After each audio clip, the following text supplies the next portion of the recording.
Hello, everybody. Welcome to today's episode of The Expendable Show. I'm your host, The Expendable. It's Wednesday, and look, I'm telling you, it's a little hot out today. It's a little hot out today, and I got to represent my Buckeyes because we got a big game this weekend. We're gonna win, of course, because we're Ohio State. But if you like my show, like, subscribe, ding the bell, and this episode is brought to you by Gatsby Trading Solutions. There, got to get the advertising out of the way. We've got a show today. We're going to expose some people today. So that's what I like to do. That's what I do on TikTok all day, and it makes people hate on me, which I like. If they aren't hating on you, then you're not doing a good job as an independent journalist type folk like myself. Let's get to the statistics. So the debt clock with Doge is at $654 billion now, which is $5,824 per taxpayer. Gas prices. So I just saw that the price of the barrel oil went down about $1 today. But we're not going to see that get reflected into the statistics until they actually hit the pump. So we're at $3.16 a gallon on average. I know here in Locust Grove, I think we were at like 267 or 277, somewhere around in there. So we're a little on the cheap side. Mortgage rates. Jerome Powell did us all a favor once again. Yay. So we're at 6.53%. So we're up. This guy just needs to get out of there. He's not doing America no favors.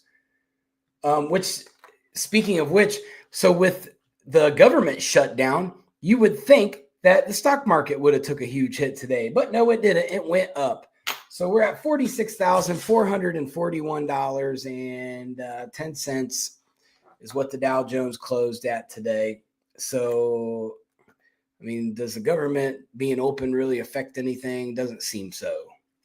And we all know that the stock markets are so touchy when it comes to that stuff. So it does kind of throw me for a little bit of a loop thinking about it that way. Trump's approval rating, he took a little bit of a hit this week. He's at 44.6. So he's dropped about 1.5 points in the last week. So with all of this stuff going on, and we're going to talk about Antifa in Portland again today because things are kind of ramping up there, and we know that can spiral out of control really fast. So I want to talk about Oregon's governor, Tina Kotek. So she's running around on all the social medias going, oh, Portland's a great city. We're bringing it back to greatness and blah, blah, blah, blah, blah. But then you get on like TikTok and you see Antifa riots everywhere and like all these, like the autonomous zones still there. And like they got flyers out saying how to have safe orgies and like all the crazy stuff that is going on in this. Like basically it's like a old building that they've just turned it into like something from like Mad Max. Like they're living like a bunch of nomads in this old beat up building that's just basically just a bunch of concrete stacked on top of each other. It's really crazy. But Tina Kotek, so she has the lowest approval rating amongst all of your governors. She's a 45% approval rating. So, I mean, it does kind of look cool. So we a newbie in the comments said it's kind of cool. I'm not gonna lie, it is kind of cool. But at the same time, like somebody like me is not gonna go in there and get treated very well. I know. But anyway, Tina Kotek's approval rating is at 45%. So you know, anytime some of these liberal leaders get on TV and they want to talk about this and that. And then you look at their approval ratings and Oregon, especially Portland. So Portland's mayor, Keith Wilson, has a 22% approval rating. So how can you get on TV and try to convince me that you're doing a good job when the Democrats, which Portland's a majority Democrat city, is only rating you at 22%? Like, I'm never going to buy that. It's the same thing in Chicago. Brandon Johnson's polling at 6% approval. I don't want to see you on TV. I don't want to see Keith Wilson on TV. I don't want to see Tina Kotek on TV. When you're that low, Stop being on TV and go fix your state, go fix your city. That's what you need to be doing. Stop getting on TV telling me how awesome of a job you're doing when your polls show that you're not doing a good job at all. So, I mean, it'd be a little different if you were polling high. Then I could say, okay, I can look at you from a different lens now because your people are happy with you. So maybe you're doing something that I'm not seeing on the outside. Maybe I should dig on the inside and find out why your people do like you. And then I can kind of dig into it and say, okay, well, this governor's doing this, and this that the people are really positively respecting. So I'm not seeing that there. So, I mean, the people are the voice, and they're polling so low. JB Pritzker, he's a low poller too. He's at 47.2%. So I don't want to see JB Pritzker on TV telling me that Trump needs to be impeached on the 25th Amendment because of his inability to blah, blah, blah. Bro, you're a 47.2% governor.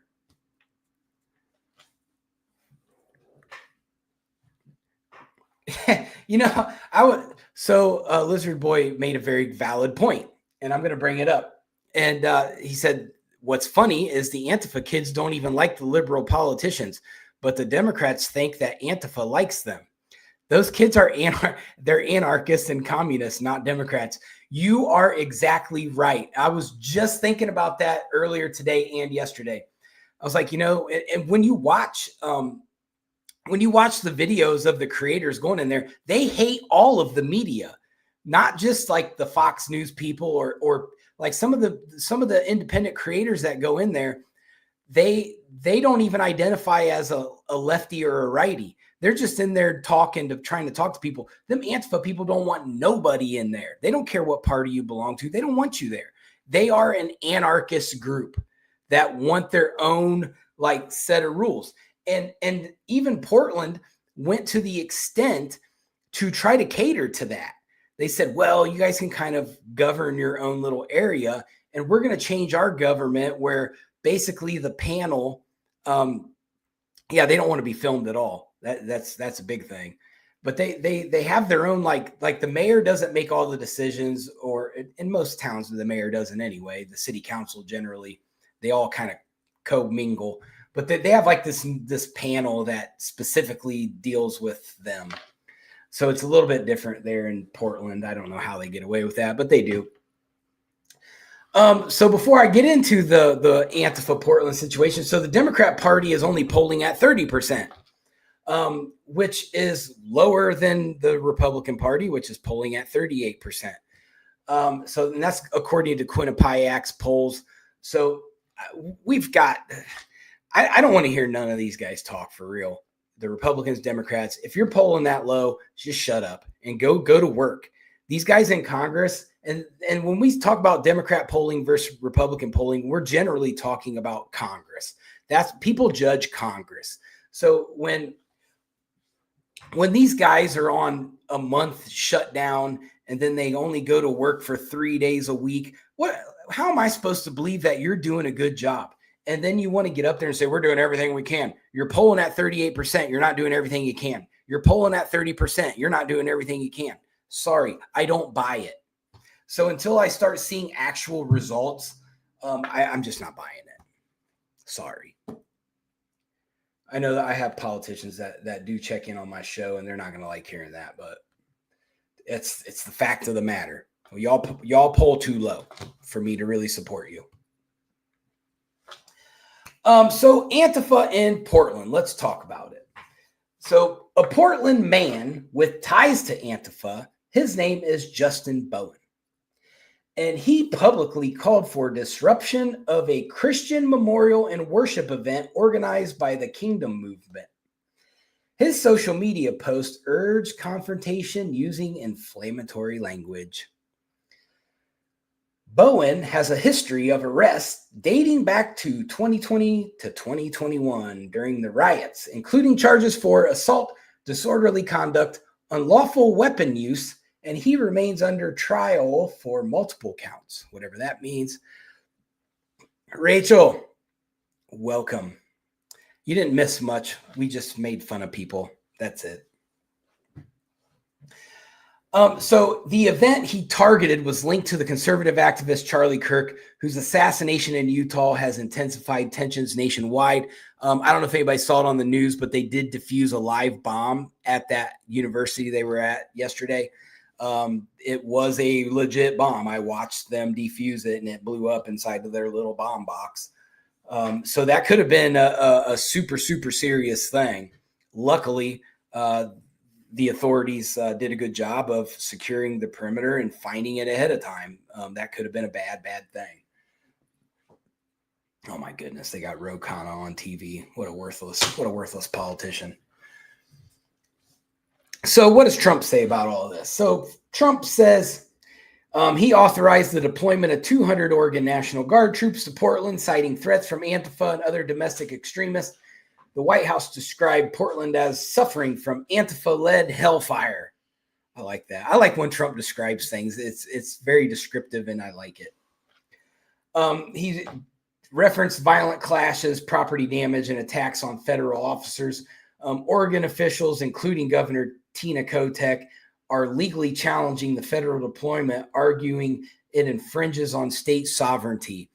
I think Antifa infringes on state sovereignty. I don't know about you, but I feel like that they're just as much of a threat to, or more of a threat to, the state's sovereignty. If you can't walk down the street without getting harassed or assaulted by someone from Antifa, like what I've been seeing on social media the last few days, I think that infringes on your sovereignty.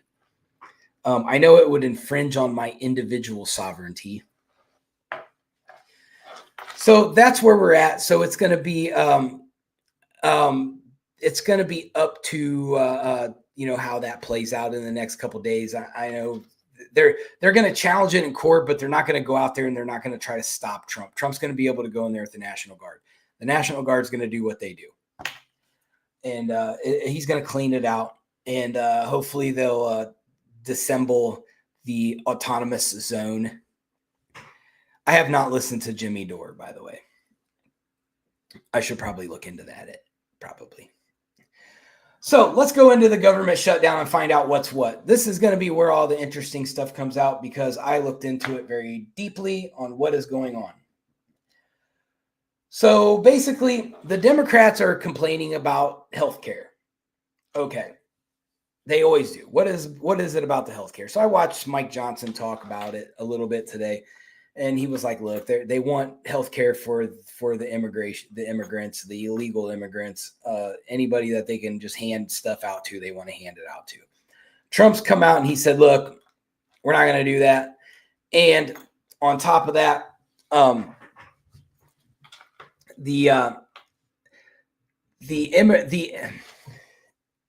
Trump has been very, and a lot of people disagree with this, and there's a lot of people who say yes. So he talks a lot about the able-bodied worker. And so I was talking to Victor Hill when I interviewed him last. I've interviewed him twice now. But we were talking about immigration and the homeless in correlation. So it just kind of came to me during the interview, and I was like, well, with all the illegal immigrants getting deported, the millions of them, shouldn't we have jobs available for the able-bodied homeless now? Like, wouldn't that help with the homeless population to like go nab them up and say, hey, we have these jobs available for you now. They're low level, but it's stuff to help you get on your feet. And then Victor was like, wow, that's a great idea. So I think that, what happens when you get a job? Your employer generally will offer you health care and retirement benefits and supplemental insurance and all these different things that you can get just by going to work, that the United States government is not funding, that the American taxpayer is not funding. So I think that Trump has a point that if you're an able-bodied worker and you're out of work, go to work. Go find a job. There's lots of jobs. Even if you're a 100-time convicted felon, you can go put pallets together. You can go work at tire factories. There's stuff for you to do to work yourself up the ladder. You've got to start somewhere. Yes, affordable housing is a problem. I live in Atlanta, and affordable housing is a huge problem here. We do not have it. Even when they label something affordable housing, you're talking a 2-bedroom apartment for $1,400 a month. If you're looking at 3 bedrooms, you're looking at $18,000 to $2,000 a month for an apartment. So affordable housing is a huge problem, especially in the cities with a high population. These industrial developers, they nab up everything, and then they build all these corporate apartment complexes, and they make it very difficult to get into them, and then they keep the rent so high that you can't hardly afford to live there. But damn it, you got a swimming pool there and a little playground. Yeah, $1,400 for a 1-bedroom. That's not affordable. That is not affordable, especially if you're a single income person. That makes it very difficult. So I agree with you. So here we go. So back into the government shutdown. So conservatives they argue that Democrats are holding the government funding hostage to force through unrelated policy demands, specifically Permanent Affordable Care Act, subsidies, and reversal of Medicaid cuts. I don't agree with that.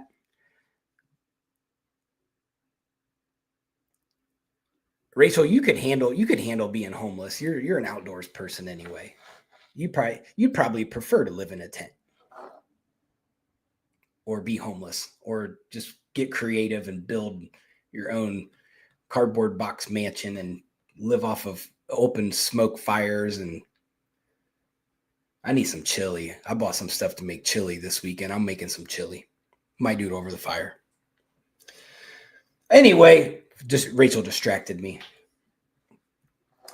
So Speaker Mike Johnson and Senate Majority Leader Thune have pushed a clean continuing resolution, CR, to extend funding through November 21st without policy writers, which is true. That is true. It is a clean, it's a clean CR. I looked at it. There's not really anything questionable in it. It's very clean. It's like, hey, we need this much money. Here's what it's going to go for. It's the Democrats' counter to it is what the problem is. There's a lot of pork in there. And we'll talk about that. So the GOP CR includes enhanced security spending for federal officials in a response to political violence. So they're trying to come up with more funding for it. And we'll see how that turns out in the next couple of days. Generally, they get these things worked out within a few days because nobody likes not having a paycheck. So President Trump and Budget Chief Russ Vought are using the shutdown to assert executive control over federal spending and workforce management. So that's what's happening. Without having a CR in place, President Trump is going to have to do something. So we're hearing about cuts, firings, trimming the government down, and that's what John Thune said earlier today. He's like, hey, if they don't want to agree to nothing, we'll just use it as an excuse to trim the government down some more. And so now the Democrats are freaking out. All these people are going to get fired. Well, pass the CR. So the Office of Management and Budget has directed agencies to prepare for potential firings, not just furloughs, signaling a more aggressive posture than past shutdowns. So the conservative policy, so the GOP's One Big Beautiful Bill passed in July rolled back green energy spending, rightfully so. There's a lot of trash in there. And boosted defense and immigration enforcement and cut Medicaid by nearly $1 trillion over a decade. Yes, let's get people back to work so they don't have to depend on Medicaid. Medicaid should be used for, serious Medicaid claims. Republicans are resisting Democratic efforts to reverse these cuts via the shutdown negotiations.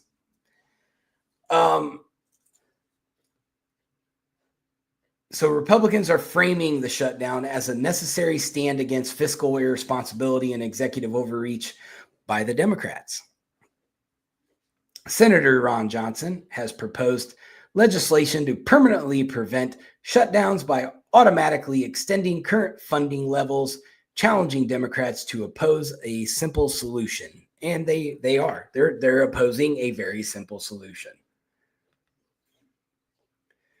So conservatives emphasize that essential services, military, law enforcement, air traffic control remain operational. So it's good that they're clear on that. So that way the Democrats can't say, no, there's not going to be any lawfare, no law enforcement, no military. They argue that the economic pain is exaggerated and that the shutdown is a short-term sacrifice for long-term fiscal discipline. Gee, bro, it's not an Irish. This is the hat of the team that beat you in the national championship last year. I don't know if you remember that. Or maybe hopefully it doesn't trigger like some night terrors or something. I know. I mean, we don't have a Mayor Pete in Columbus. That's you guys. We're blaming Pete Buttigieg on South Bend, Indiana. So we have some cultural spending that the Democrats are trying to slide in there.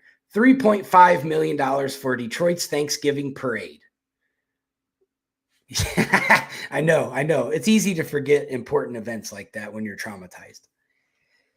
So there's also $1 million to renovate the William Way LGBTQ Community Center in Philadelphia, $2.5 million for a kayaking facility in Franklin, New Hampshire, $2.7 million for a bike park in White Sulphur Springs, West Virginia.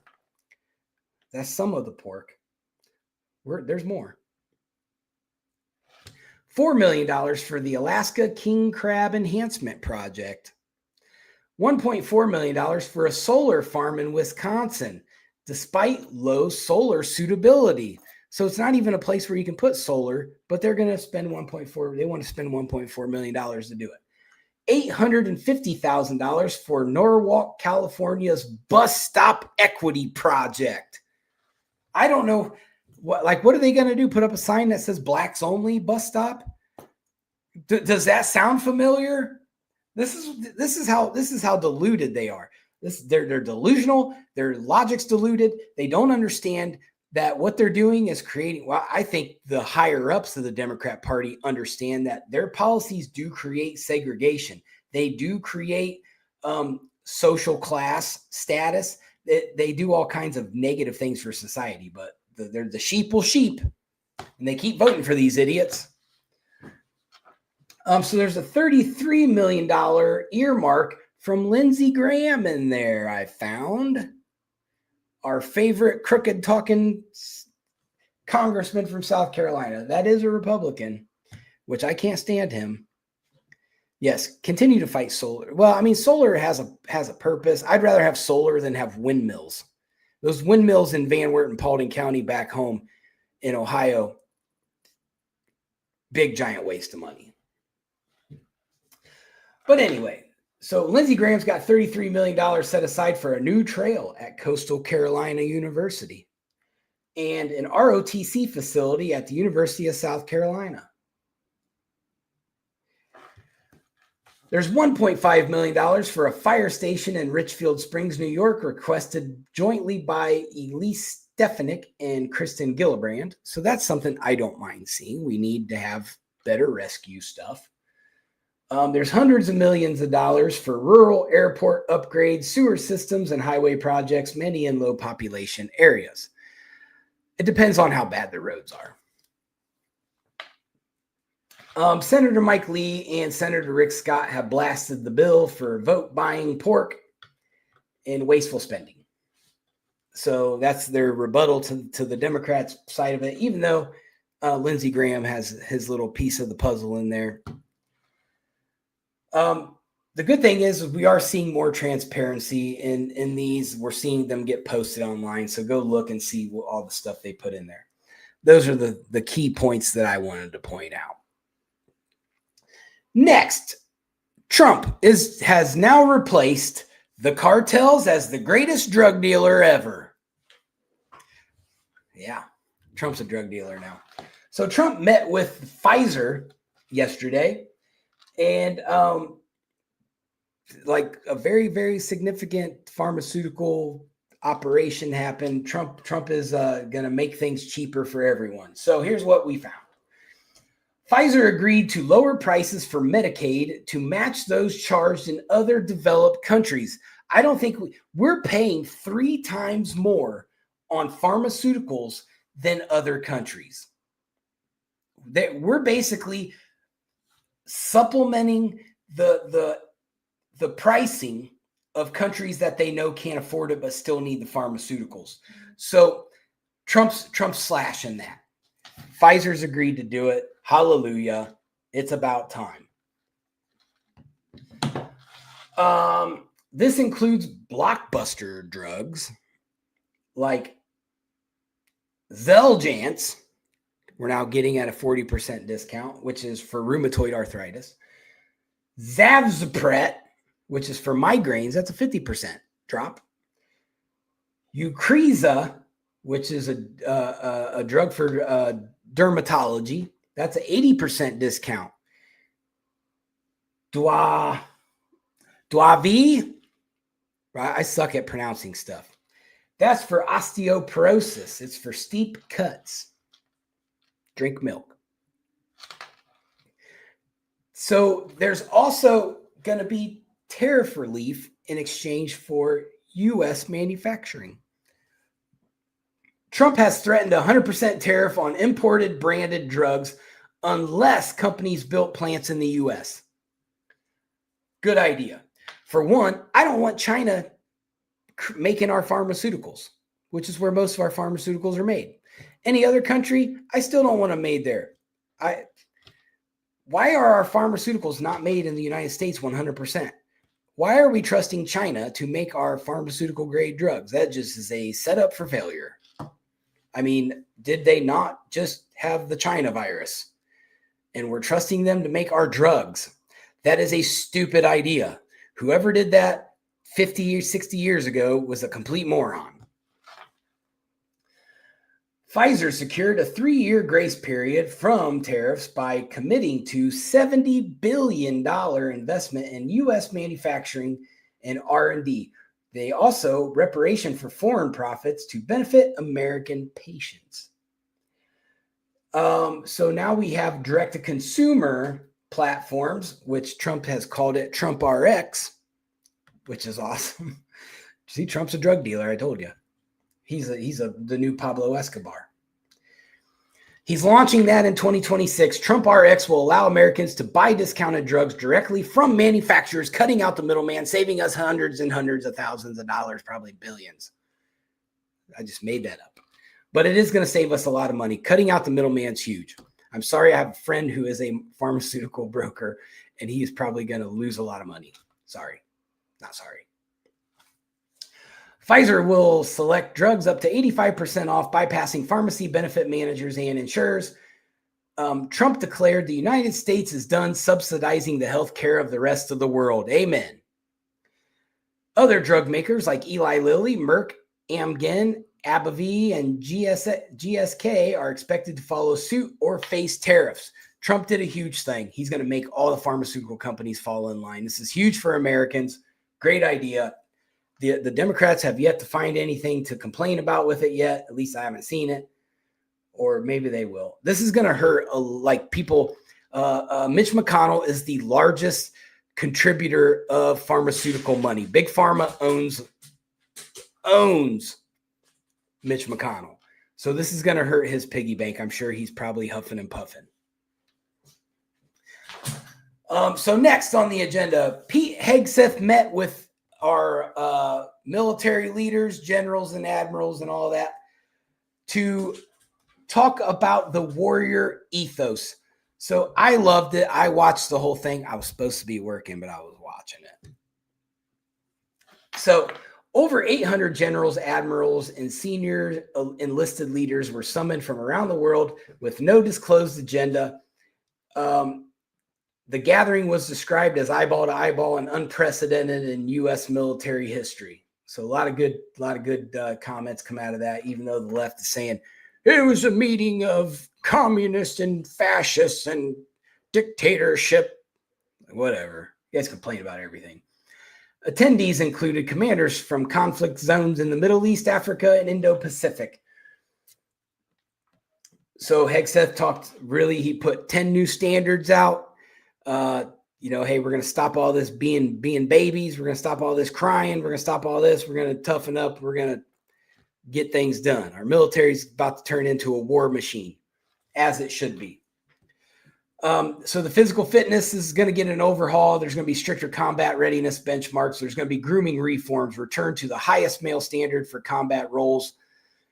The leadership purges. He's going to condemn of the use of toxic and fat generals, continuation of his 20% reduction in top brass. Hegseth promoted renaming the Pentagon to the Department of War, which sounds way cooler than the Department of Defense. Even though it hasn't been ratified by Congress yet, but it'll get to it. Trump followed it up with an hour-long speech declaring, "Together we're reawakening the warrior spirit." I loved it. I love hearing our military doing big things and getting tough on stuff. It's a big deal to me. And I think when you look at how other countries train, even look at North Korea. When they put on a demonstration, they go find the baddest dudes in their military and they just go break stuff and tear stuff up and shoot things. And like we're over here talking about making sure that the LGBTQ community gets well represented in the military. We got to lower our standards so they can fit in. And like we're fighting wars for the freedom and of our country and of our people. I don't want to hear about fairness in the military. I don't want to hear it. Look, there's plenty of women that can meet those standards. There's plenty of gay people that can meet those standards. It comes down to if you have fortitude to meet the standard. It's not about, well, you made it too hard for a transgender person to be in the military. Okay, well, go train and get yourself up to par to meet those standards. It's really that easy. It's not that it's not doable. It's doable. You just got to go get your ass in shape. There's no like walking in the door and being a soldier anymore. It's going back to what it used to be. And we want the baddest dudes that we can find fighting our wars, not the people who have to have a mental health day. There's no mental health days in war. You can't say, hey, Xi Jinping. But I'm just not feeling it today, man. Like I got some mental health problems today. I need to go sit down. You don't have time for that in war. You deal with that later. So I'm glad that we've established this. I'm 100% for it.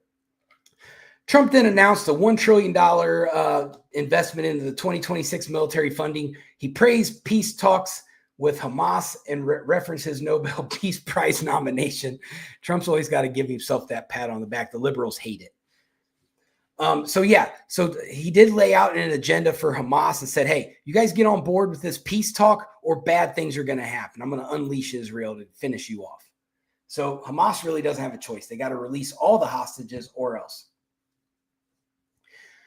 Trump also cited his August executive order to train National Guard units for quelling civil disturbances, calling cities like Portland training grounds for domestic operation, which is true. It's pretty much like Iran. Portland is like Iran. So like you have basically terrorist training cells there. Makes no sense. The summit signals a shift towards combat-centric military culture away from diversity and inclusion initiatives. Critics warn of politicization and centralization of military authority. Supporters hail it as a moral reset and return to discipline. Rachel, good point. So Rachel said local PDs need to follow suit. I highly agree.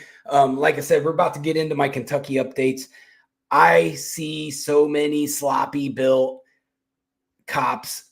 Every time a cop does, like we're about to see the police chief of this town here in a second because I got video footage and he's sloppy, super sloppy, and he thinks he's a bad dude.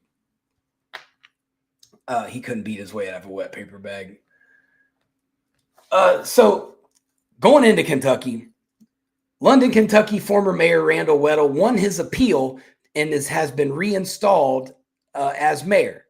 But we know that Andy Beshear, who Randall Weddle pays for in campaign funds, appointed a specific judge to go down there and hear that. Now, there is, according to FBI sources, that there may have been a bribe involved. So they're looking at that, allegedly, of course. However, the very next day, the city council appealed that appeal and is now going to a higher court. So Randall Weddle's not out of the woodwork yet. This guy's being investigated by so many people right now. It's ridiculous. He'll be lucky to make it to the impeachment. He's probably going to prison, I would say. So now we're going to talk about this one case I've been working on in Owsley County, which they tell me I say it wrong every time. Owsley. I don't know. Who cares? But they have a town called Boonville, which in my video I called it Boonesville, and they yelled at me. So Boonville, he's a police chief. His name's Claude Hudson.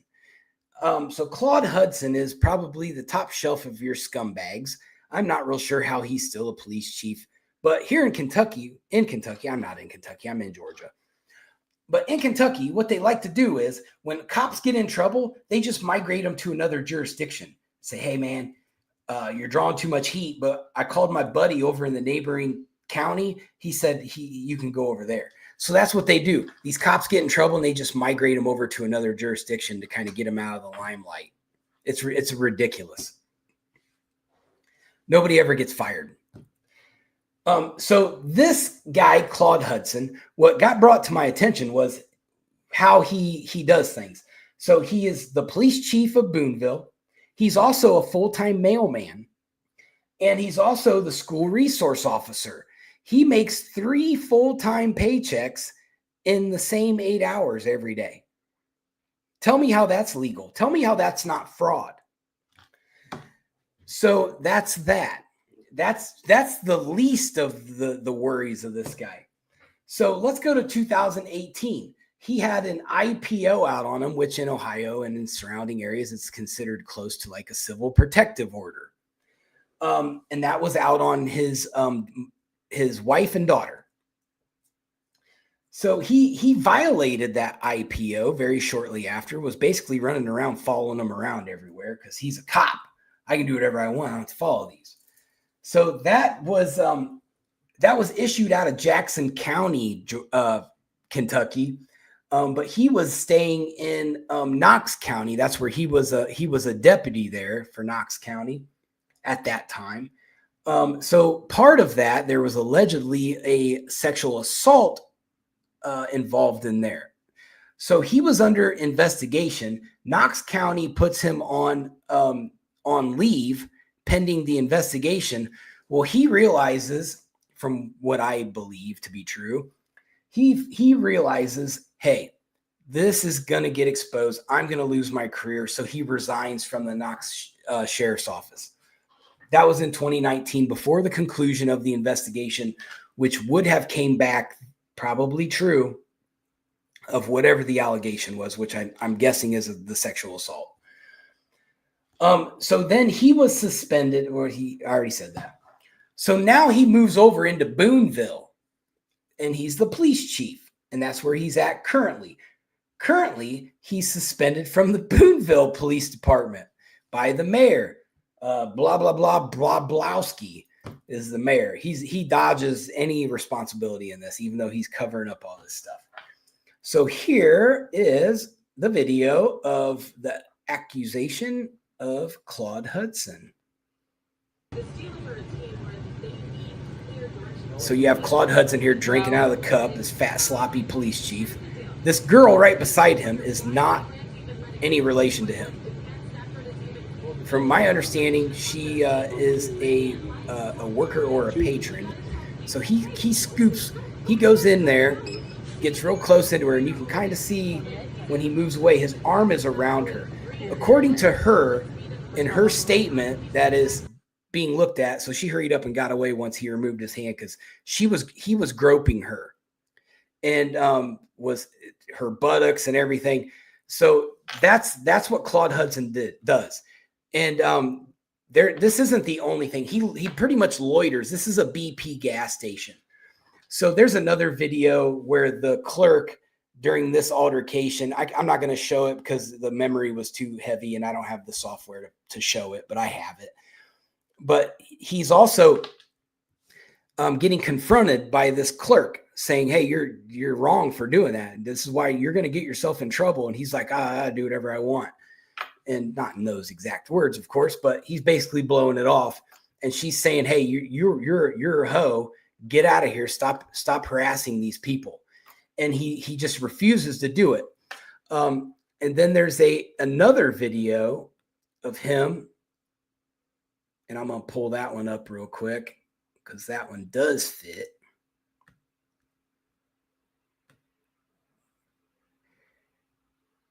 On my side of the fence. Brother, I ain't done nothing to you. There ain't no bullshit to it. Hey, stay beside the fence. I'm on my side of the fence. Stay on your side of the fucking fence. I'm on my side of the fence. So Claude Hudson is the one yelling the profanities. He's cussing me. I know something. Yeah, I know something's When I up. go like this and you won't wait. I know something's up You're too. a child, son. You're No, a I child. ain't no child. You're a big fucking baby. I ain't no child. I know what's up too. Grow the fuck up. What I say, my God, grow the fuck up. I'm grown, buddy. No, get the I'm grown. ass. I'm grown. Just Yeah, keep whatever, right on. Whatever. Keep right on, buddy. Take two. So that is Claude Hudson. So there's more to that specific interaction. So that is a gentleman that Claude Hudson is yelling at. That is over. Claude Hudson was having an affair with that guy's ex-wife. They were married at the time. Claude Hudson was sleeping with her. And this guy, Claude Hudson, as the mailman, continues to snoop in this guy's mail. He opens his mail, sees what he's getting all the time. He's constantly harassing this guy, follows him around, makes videos of him being harassed by Claude Hudson. The city does nothing about it. So I've been hammering it. And he is currently suspended. He was spotted in a police cruiser by the Owsley County Sheriff's Office, and they had to call the mayor and say, hey, this dude's suspended. What's he doing in a cruiser? So he got in trouble for that. This guy just doesn't follow any rules or any laws. He's a scumbag. He talks tough, but he's just a fat, sloppy little fat boy. So that's what I do. I call him out and wait for him to come try to attack me. So they're still waiting that there could be pending charges. Like I said, the lady is looking. She's getting ready to file a civil suit on him, I believe. This guy needs out of law enforcement. I don't understand how he's still in law enforcement. And one thing that I've learned, and I'm wanting to find out a little further, I'm going to dig a little more, but I'm finding that there's a lot of police officers in the state of Kentucky that have never been through any academies. They're not even certified to be police officers. That's how far behind Kentucky is when it comes to like procedural things and state regulated things. They just don't do them. And so there's a huge liability issue there that I just don't think that they're caught up on yet as far as that goes. And they are the sixth most poverty-stricken state in the United States. So, I mean, it kind of makes sense. The government there treats them like they're a third world country. So until they innovate, you're going to continue to have this behavior. And, that's why I get such a warm reception in Kentucky for the most part, is because I go in there and say, you're not following any policies or no procedures or nothing. You're just in there winging it with people that aren't even certified to be cops. You wonder why London, Kentucky's on like their 7th lawsuit right now. Like this, that town's going to be bankrupt here before long. But there you go. I know the people on TikTok like, hey, let me see the videos. Well, there you go. There's 2 videos out of the 3 that I have. So make your own conclusions. I know what I saw. I know what's getting ready to get reported. The guy needs to go to jail. He can't. He's abusing his power. That's a federal. That's a felony right there. Which is no different than some of the other craziness that goes on in this state. But that's all I've got for you today. Everybody be safe out there. Watch out for crazy lunatics. Things could start to turn up. I know Atlanta's going to get hit eventually with Trump's National Guard. So I'm trying to pay attention to that. And I'm out. Peace.